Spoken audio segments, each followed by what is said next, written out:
Hey y'all, so I just wanted to get on here and share a little story time of something that it really actually touched my heart and like just put me in a deep thought about becoming the person and changing your life to be the person that you want to be and to get the outcome that you want for yourself just in general. And I met this dude in front of my house. He was looking for someone else that had actually moved away, and this was the second time he came looking for him. The first time I told him that the person moved out, they're not there no more, in the most respectful way, like nothing weird or harsh. And yesterday I was pulling up, I see him like sitting by our mailboxes, and I had just gotten back home from the beach, and I was ready to just call it a night, start my homework, get to like doing my routine, but something, I had just meal prepped food, mind you, and something in me just told me, like, it was the God in me, that's what it was. Something in me told me, like, go see if he wants some fucking food. Like, you don't know his situation. Like, he could be homeless, maybe he's not homeless, but the fact that he's here again, he's sitting here, a part of him is looking for something and like search for something is what my mind told me. And so I come back out, I throw a shirt on because I was damn near like I was showing a lot, and I didn't want him to, like, he's an older dude, and I didn't want him to get the wrong idea, so I throw his shirt on, I go out there, and I ask him, like, are you hungry? Like, do you want some grub? Like, I had made some food earlier, and, just offered it, and he was fixing his bike at the time, and he was like, yeah, like, actually, I do, shit. Or no, he said something about, like, well, if it's being offered, I'll take it, yeah. And to me, that, like, gave me an idea of kind of, like, I wasn't trying to assume, but just mentally I was thinking, like, he must need it. Like, he's probably fucking hungry, And,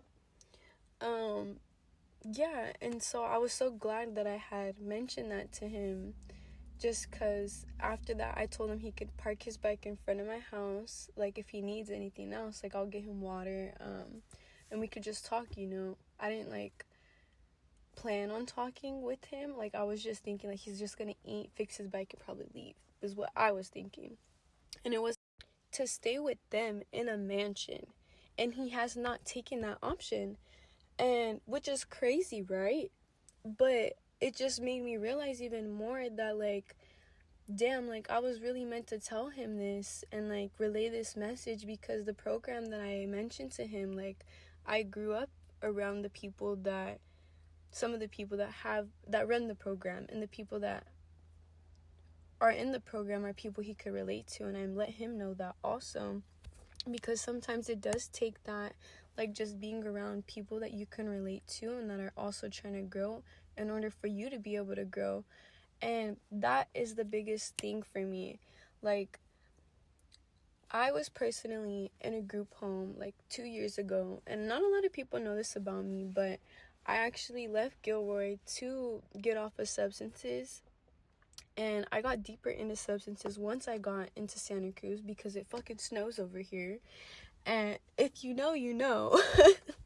But yeah, and so I shared that with him as well, because sometimes it just takes being able to relate in that sense with someone to be able to, like, inspire them, I guess. And, like, I didn't even realize that.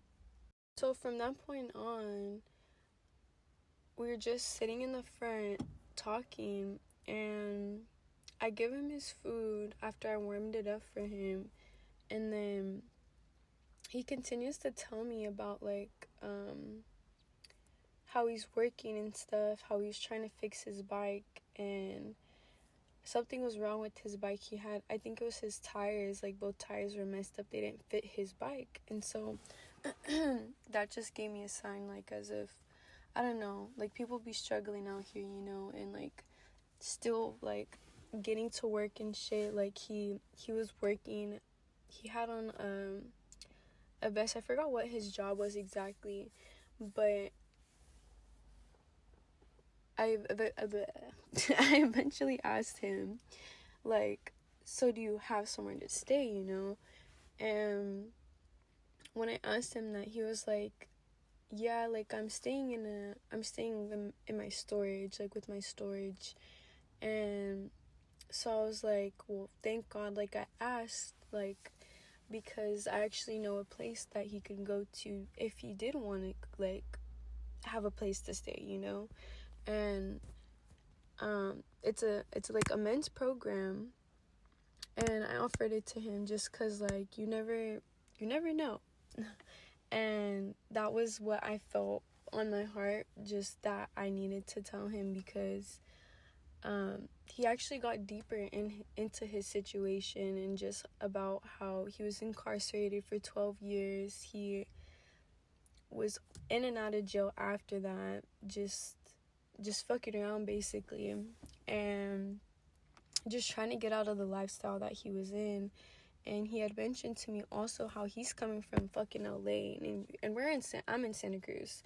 So the fact that he's coming from fucking LA and he ended up in Santa Cruz, to me was just like, damn, cause like I think he said he'd been here for like a couple years now, and since he's been here, he told me that like he's been on the streets basically, but at this point he has a unit that he's able to stay in.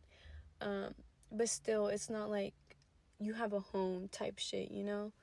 And so I offered him this program, and I think it was exactly what he needed, because even he had said that he felt that if anyone else had told him about any programs or try to help him out in any sort of way, because he also does caregiving, he told me he also has gotten options from people like that live in mansions to like, but I wasn't even realizing too, like, people probably look at me like thinking that I haven't gone through fucking shit in my life, because I have my own place, I have my own car that I paid for all myself, and fucking the fact that I just be out and about and doing what I be doing all the time, and I'm still fucking continuing to do what I do and like grow upon that, and like just I feel like a lot of people just assume that there hasn't been no struggle, you know, and it's so false, because there was a struggle, and like there always is gonna be some sort of fucking struggle, you know, like even today, like I'm not saying like I have it bad, you know, because I don't. And even when I did have it bad, I was still looking at the good, and like still choosing to choose the perspective of being positive and hoping for more and just a better life in general.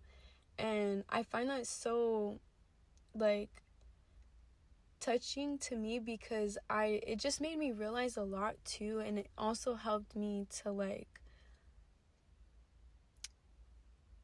to share this with you guys, first of all, because normally I don't talk about like myself on like my platforms, you know, and it's been something I've been feeling a lot more called to do, just because like y'all see me on the surface, you see what I post, you see like me being out and whatnot, but y'all don't know the deep depths of what's underneath all of that, you know.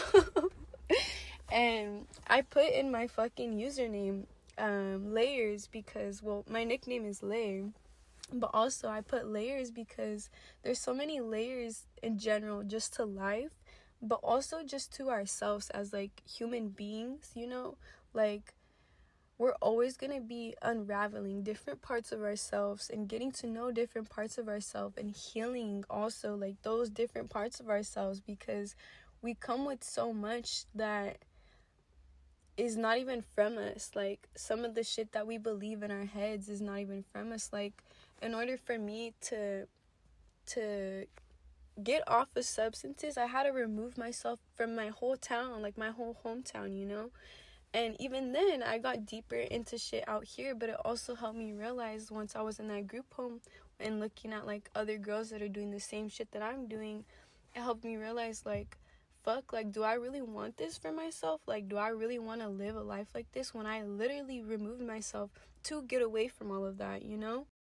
But to be so fucking real with y'all, like, the point that I want to get at today is that, like, I wouldn't be shit without the support of the people that have helped me, and without even the people that fucking belittled me, you know? Like, I would not be nowhere without none of that. Like, I am who I am because of all the shit that I've been through. And I'm gotten to the point to be able to share this with you guys because of the shit that I've been through, because of the relationship I've built with myself and the relationship I've built with God, dude. Like, it's fucking beautiful. And also just like talking with that man yesterday, I would tell y'all his name, but that's none of y'all business. But talking with him, it just put me into such a deep realization of like where I'm at right now and what my calling is in this life, and like the fact that I need to be doing more, like as in what I'm doing right now by sharing this with you guys, because who would have known? Literally, like, who would have known if I never said nothing, you know? Including him. Like, that was the biggest thing I was thinking about. Like, what if I just never said anything? Like, and I gave this dude my number. I gave him a devotional book. And also, dude, not even just that, but like, our conversation had us in fucking tears. And that to me was just like so deep, because the fact that like I could be able to relay a message for God and to be able to like touch him where he needed to be touched, like, y'all know what the fuck I'm trying to say. Don't take it no weird way. But the fact that that was just possible, and the fact that I pushed myself without even knowing that, like, where I was gonna go with that, you know? Like, I didn't know that conversation was gonna get that deep. I didn't know that I was gonna be sharing this with you guys today. And here we are. And honestly, it's only made me stronger, and has also just inspired me. Like, talking with him has inspired me truly to like continue to share my testimony and just continue to be who I am, because dude, this is fucking crazy, and it's only getting realer. And I feel like the thing is too, like, it'll, like, the more you embrace like those parts of yourself as you're unraveling them, the more shit gets real, and the more things start speaking to you, like, in the most unexpected ways. And whether that's through nature, whether that's through fucking angel numbers, or whatever the fuck you want to call them, or whether that's through just going to church and hearing a service, or you're walking down the street and someone relays like a message to you. Like, oh, that reminds me, like, there was a time where I was so fucking down bad. I was crying, I was bawling my eyes out, and I had just stopped crying, dude. I was walking in Gilroy, and a friend of mine that I can call my friend now, he he's like a known, I don't know if he's homeless exactly 100%. We haven't like talked like that, but it's a guy that usually will be around in Gilroy, like asking people for money. He's just a really sweet guy. He has like, I don't know. He's a really sweet dude. But anyways, fucking, I was walking, just had gotten done crying, and I had wiped my tears so you couldn't see I was crying, you know? But he walks up to me and he's like, "Are you okay?" Like, looks me deep in my eyes and asks me, "Are you okay?" And I was just like, what the fuck? Like, how do you know? Who sent you? Is what I was thinking. And he literally just hugs me, and we're just hugging on the street. Mind you, I think I had just moved out from my grandparents' house, but I was staying with a friend. But also in that situation, I was just going through a lot, and like just fucking losing it and mentally. And so him being that person for me was really inspiring to this day, because like he didn't know he was gonna do all that. But he didn't know how much that meant to me. Better yet, like that really like meant a lot to me in that moment. Specifically, that reminded me just how loved and like how unconditional God's love is. Like when you're seeking him, and when you're seeking like a better life and just better things for yourself, he will fucking show you. Like he will show you. Just ask and you shall receive.